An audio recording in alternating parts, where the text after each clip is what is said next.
We appreciate your time today, but also the support you've given our organization and our community throughout this difficult time. Tom, you've been doing great work on your stories, telling the stories around the food bank, and I appreciate you telling that story. It's powerful. So. Awesome. Thank you so much, RC. So everyone else is on mute. It's just you and I that they can hear, but I can unmute people one by one. And Tom Orsborn, I just unmuted you if you want to pop us off with something right now. Sure. Thanks for doing this, RC, and thanks for the work you do at the food bank as well. There's been reports that league executives that there are some league executives that would like to just end the season. What's the Spurs stance on that? Where do you guys fall? Hold on just a second. I was trying to turn up the volume here so I can. Okay. Our position all along is we want to do what's right for the league and for the fans. The indications and every indication that we've had, I just got off a team president's call before I jumped on with you guys, and every intention is to return to play and to try to create the best environment we can for the league and for the fans, and we're all on board for that.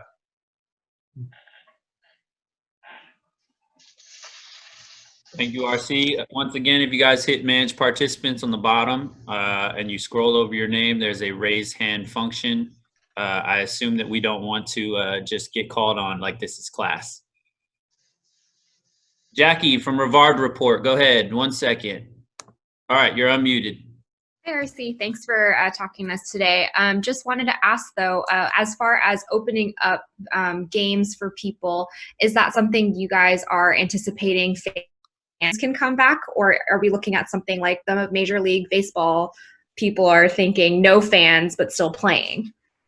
We're having those discussions with the league, and a lot of that, most of those discussions will be league-wide determinations on how we present our games at the point in time when we do present our games. So there's a committees going on both from the sporting side, from the media side, from the arena operations side, from the ownership side, from team presidents. There's so much conversation right now about how we can best engage our games and our fans, and no decisions have been made. Thank you, sir. Chris Duell, ticket 760 WAI 1200. Go ahead. RC, thanks so much for having us. We appreciate it. You just mentioned the fans a couple of times and wanting to do what's right for the fans.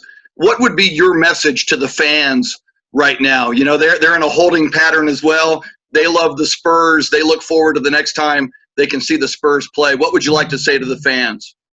I think our message is for the fans is the same message that we have for our community and our nation. We miss everybody, and I think we're all probably in that space. This is uncharted territory.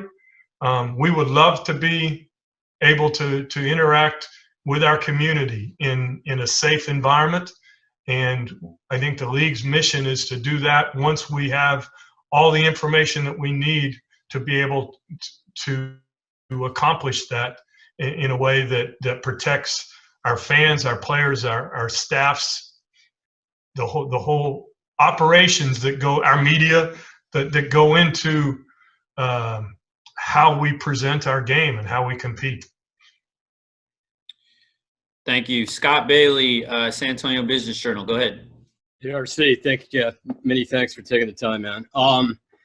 What, if anything, have you guys been able to do so far in terms of planning process, arena-wise, be it the condensed seating capacity, be it concessions, be whatever it may be that you guys contemplate change-wise once fans come back? And the second part of that, how has this hiatus impacted what would traditionally be a time you guys would already be looking at recruiting, renewals, sponsors, season tickets for next season?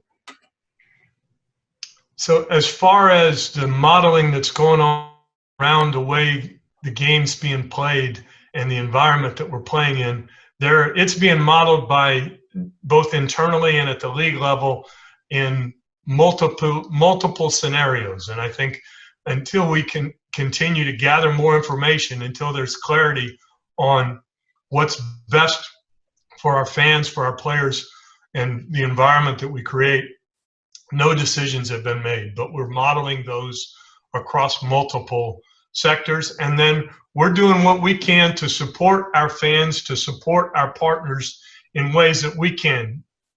HEB, Frost Bank, USAA, the people that are doing amazing work in our community, the Haven for Hope, Food Bank, all kinds. I'll leave out some, and it's not by intention, but there are people that are doing amazing work, and I think we're trying to do what we can to amplify their work, amplify their stories, help them in ways that we can when we can't be in a position to have our fans come to us. We're trying to figure out ways that we can go to our fans, go to our partners, go to the community in ways to create value and to help them in times of need. But I think our community has gotten recognized around the world for the great work that we do when we come together. On 2021? Again, we're working through this as we go, and there's discussions about all kinds of our future plans. But again, I don't think any decisions that we make now don't just impact the remainder of this season. They have a future focused activation plan that will have impact long reaching. Depending on when the seasons come back, that could have futures in impact in future seasons as well. So we're looking at this more of a long-term plan than just answering immediate questions. Thank you. Hector Ledesma, Sports Tonight. Go ahead. RC, thanks for the time. In the league looking to return to play, is it too early to tell if the league would resume with the season where it left off? Or would there be a condensed, final portion of the regular season? Or is it too early to tell what that would look like, a return to the NBA season?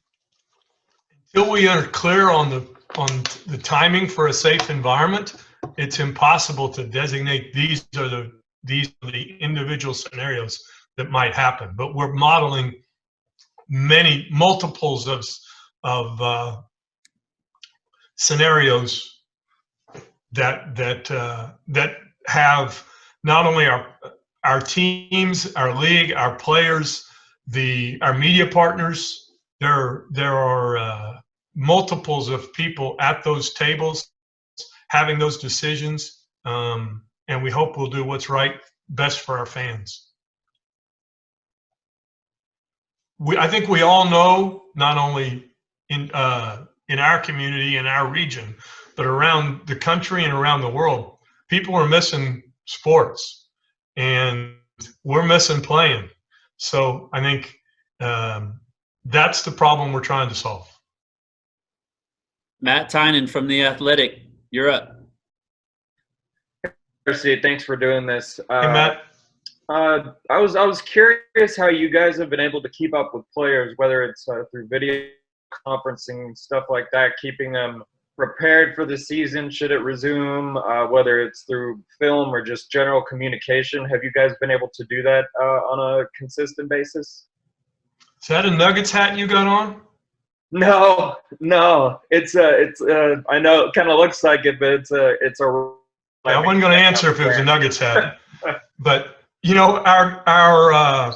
our coaching staff and our performance team were really creative and really proactive early on in this process. The front office, the performance team, the coaches got together and really systematically set up opportunities that we can get with our guys and help them during this time. We had no idea what we were going into. There's still a lot of questions that need to be answered around that before there's a safe environment for our players to return to get back together. But there have been virtual workouts. Anthony Falzone's been in 15 different garages over the iPads helping guys work out together. We've had players in different locations working out together. We've had team virtual calls and communications, which getting pop on a virtual call was the biggest challenge we faced so far this during the hiatus. But I think our group's been really creative in keeping the team as connected as we can be, at the same time maintaining safe environments and sheltering from home. Jeff McDonald, San Antonio Express News. Go ahead. How's it going? Good, Jeff. How are you? I'm okay. I was just curious, kind of piggybacking off that, where the players are for the most part. Are they in town, out of town, and also how you monitor them health-wise during this time? You know, we're having systematically timed calls with everybody, or virtual meetings with everybody. Most of our group is in market. I think we've been really fortunate that a big percentage of our group has been in market.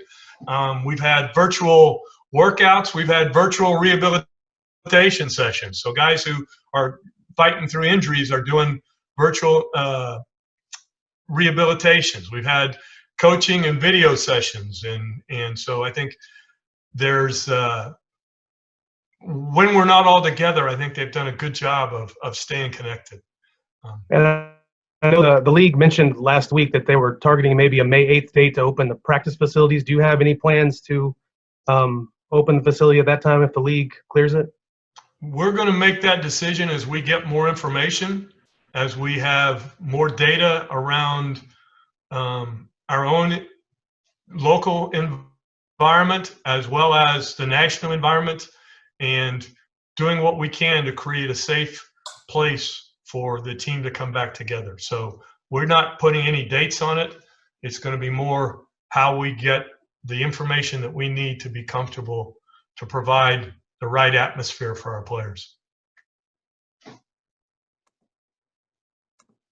John Elizondo, WOAI 4 News. Go ahead.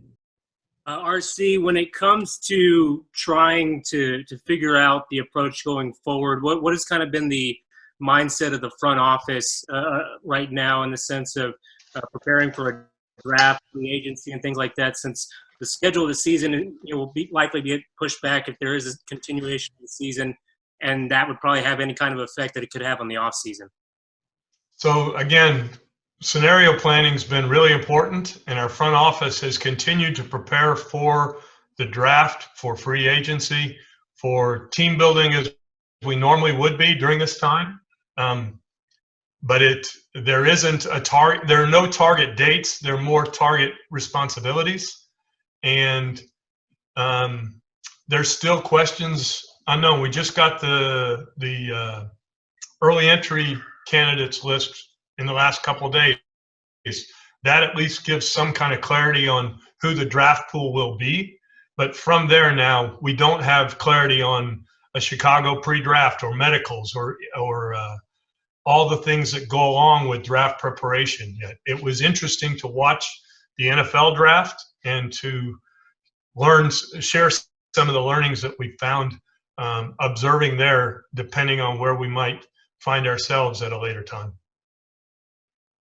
They had at least had the opportunity to have their combine before the hiatus started. So we're working through the places that we need to fill gaps right now. Jason Minix, ESPN 1250 Radio. You're up. Appreciate it, Jordan. RC, thanks for doing this. Anybody on the Spurs roster or staff that works with the players, any positive COVID tests? We're not going to comment on that. Throughout our organization, we're not going to comment on that. Thank you. Mike Finger, San Antonio Express News. Hey, RC.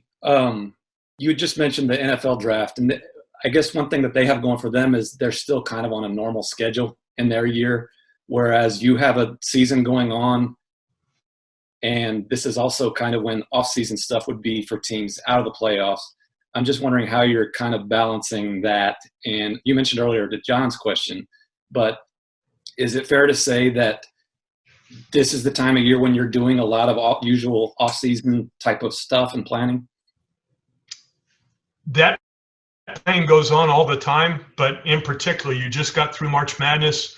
The Portsmouth, the PIT, the Portsmouth Invitational is normally in April. You've got the Nike Hoop Summit that would be this time, and then early May is when the draft combine is. So there's quite a bit of that that's going on during this time of the year. And before this even started, there had been owners out there that had talked about changes to the NBA calendar long term. Is there any chance that that could be considered moving forward, that the whole NBA calendar permanently could be changed? Again, those are decisions that will be made at a league level. I think there are all kinds of discussions going on now, but we recognize whatever decisions we make currently are going to have an impact on more than just the current season. So again, they're modeling significant scenarios. There are media partners that have an influence in those decisions, as well as just teams and league personnel. There are players that, the Players Association would have opinions around that. So those scenarios are being modeled, and the decisions will be made ultimately by the Board of Governors.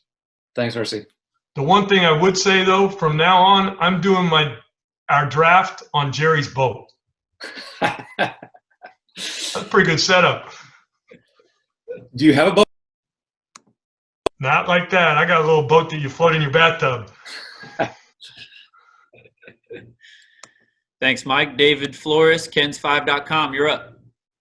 RC, thanks. Thank you, George. Thanks for the time, RC. I want to just ask you a little bit about, I know that Jeff already asked you about the opening of the workout facility, but I saw when the league announced it, they said that it would be in areas with relaxed social distancing guidelines, RC. And does Texas, would San Antonio fall under that? I guess it would, huh, since Abbott's kind of relaxed the situation. I just want some elaboration on that.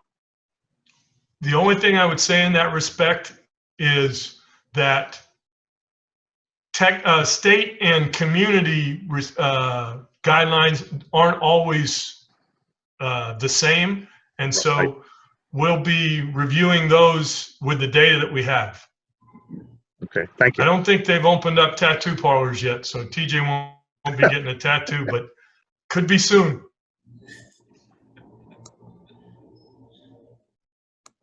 Okay. Michael Wright, NBA.com. Go ahead. RC, you kind of finishing up the first year on the job, man. Are you doing anything like on the prospect evaluation side, like what you did previously? I think we're all focused on a multitude of issues. First of all, the return to play opportunities for this season, and then supporting the front office and the coaches as I can as we prepare for the draft, as we prepare for free agency. So yeah, they're stuck with me getting in the way, I'm sure, way too many places. Back to Jeff McDonald. I got two more that are sort of unrelated. First of all, at the top of this thing, you kind of mentioned the Spurs want to return to play when it's safe. What's the concern level for players, not COVID related, but just how long it would take to sort of for players such as LaMarcus Aldridge, some of your older players, to kind of ramp up to that? How much time do you think it would take after 2 months off to get back in a situation where they'd be able to safely play games, just in terms of like soft tissue injuries and stuff like that? Jeff, you're asking about issues that we've been ideating about for a month, and I've been included on a competition advisory group, and that's a big point of emphasis for that group. How can we create an environment that is for our players to return to play in? And that's not just COVID related. It's, even in times, past times where there might have been a lockout, players were able to get together and practice and play around. Where we sit right now, this is uncharted territory, and I would guess that there are many of these guys that have never gone 2 months without being able to get into a gym. I mean, that's the feedback that we've gotten not only within our team, but across the league and in the conversations. Can you imagine Manu not playing for 2 months? It's just, I just use him as an example, but it's I know, conversations with DeJounte and Lonnie and Derek and the whole crew, everybody's dying to get into and dribble a ball. And so, but I do think that it won't be just, we can't just, blow a whistle and 10 days later think that we're going to put our players in an environment that is safe to return from the time that they've had away. And the other question I had is very early in this shutdown, the ownership group announced plans to keep paying the part-time employees, the hourly employees, through the end of the season. I was wondering if that continues into May, or is that something you guys are still weighing at this point? We took care of that staff through the end of the season. Tom Osborne, San Antonio Express News. Go ahead. Just to follow up on that, Jeff's question, have you had to make any furloughs, any pay reductions, any layoffs? And if not, how have you avoided that? I'm not an accountant, so I can't tell you how we've avoided it, but we have not made any staffing changes at this time. And I think we'll continue to review the realities of the situation as we go forward. Thank you. Scott Bailey, San Antonio Business Journal. Hey, RC. I mean, obviously these are uncharted times, but when you get to 2021, I mean, how are you going to balance sensitivity and the need to do business, the need to get season ticket holders, to get sponsors? How do you guys navigate that fine line moving forward? Scott, I don't think we have enough information to know what that, there's no definition to that until we know the playing status of the league, until we know the circumstances around community health. And there's just a lot of information that doesn't give us clarity on when those dates could happen. Vaccines, all the different things that will have an impact on how we not even look at sports, but as we live our lives going forward. If you've got the new normal figured out, will you make sure and let us know? And I think that's that question has, not question, but we're going to be solving that for days and months to come. Matt Tynan, The Athletic, go ahead. RC, I'm kind of piggybacking off of what both Mikes asked earlier. This is normally the time where you get the one-on-ones physically, the interviews and everything like that with prospects in the NBA draft. Is there any contact with any of these guys in any way virtually, or how have you approached the situation in a way, obviously, that's unprecedented, but in a way that you normally would? We've been active participants in the strategic conversations with the league on how this could happen when it happens best.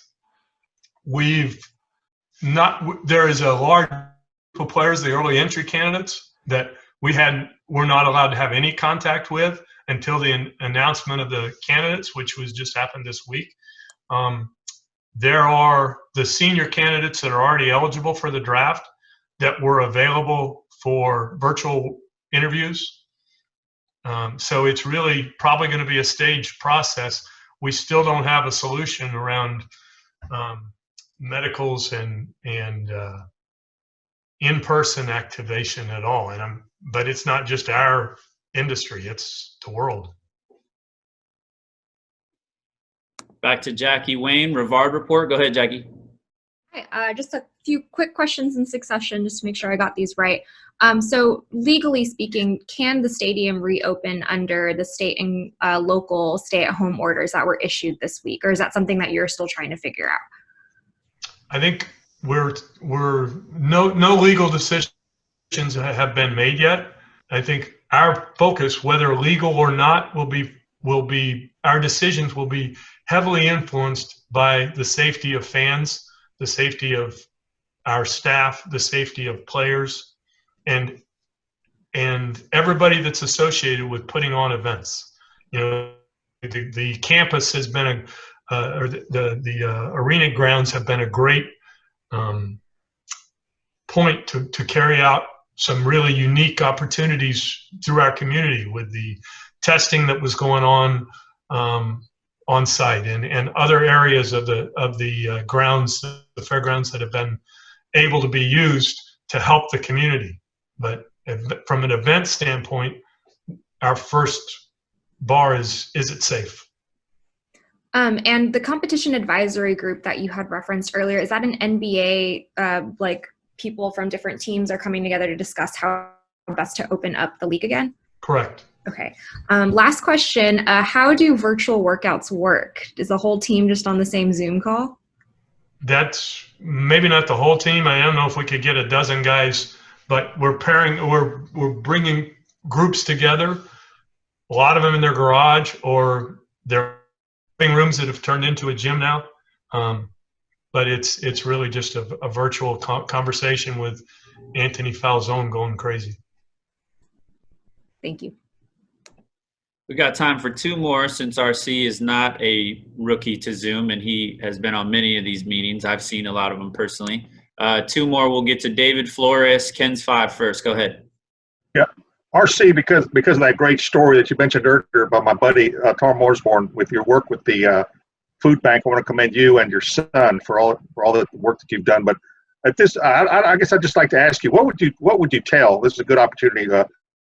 What would you tell folks in San Antonio, the thousands that are really hurting? You know, you've seen the lines of cars and picking up food boxes and stuff like that. What would you say to them, RC, about just that situation? This situation transcends sports, and I don't think that there's anything that any of us could have done to understand the impact of COVID, nor the way it can bring communities together. And I think we've seen that through the leaders in our community and through the city and the county leadership in the way that people have stepped up to provide for in areas of need. And Eric Cooper and the food bank and Haven for Hope, having been connected to those guys, I'm not sure if anybody has outperformed them in our community or around the world. I don't know where it is, and I know Eric hasn't slept in a month, in weeks. But their commitment to doing the best that we can for the community in need has just been unmatched, and the support that they've received from industries and individuals, I think, is what makes the San Antonio Austin region really special. Sorry, we got two more. We'll go to Mike Taylor, ticket 760. Go ahead, Mike. Hey, RC. Hey, Mike. Hey, you said earlier that guys were chomping at the bit to get into the gym. Have you met any issues where guys are worried to get into the gym? How are you guys easing guys? How guys? What? How are I'm you? Sorry? Like, how are you easing players' fears? Like, are there any players that are like worried? You said guys were chomping at the bit to get into the gym, but are guys kind of worried about getting into the gym? Are there guys that are still kind of afraid and apprehensive? And what do you tell them if they are? The first thing we tell them is your safety is our top priority.